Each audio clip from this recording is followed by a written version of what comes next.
This is exercise video number 9, and for my exercise today I ran 1 mile outside with a pace of 8 minutes and 57 seconds. And so during this run I was primarily in the glycolytic system, burning mostly carbs,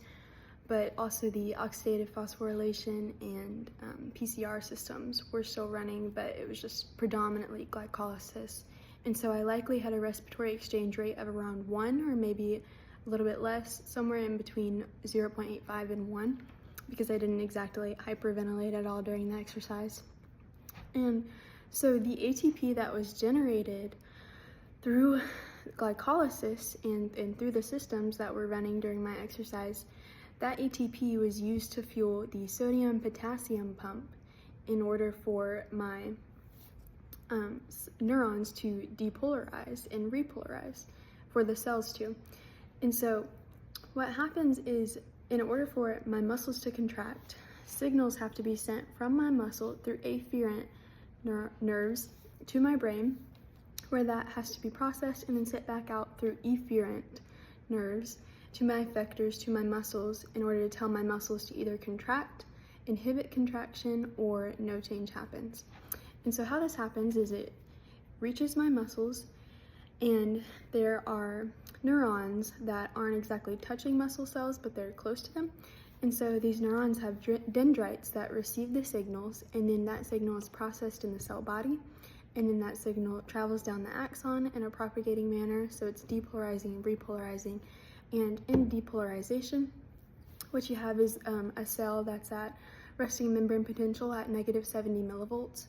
and sodium has to leak in, it just trickles in, and then finally once the cell reaches negative 55 millivolts, you've reached threshold and sodium starts to pour into the cell, and eventually you hit action potential, which is about positive 40 millivolts, and then after action potential you have to repolarize the cell, where the sodium gates close, potassium gates open, and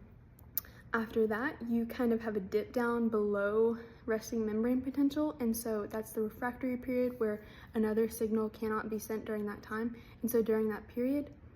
you have sodium potassium pumps that bring the cell back to resting membrane potential. And so what happens is you have a influx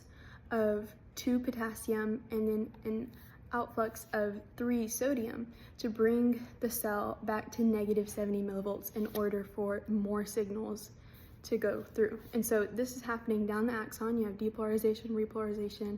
over and over again. And then the depolarization causes the synaptic vesicles in the axon terminal, in the synaptic bulbs,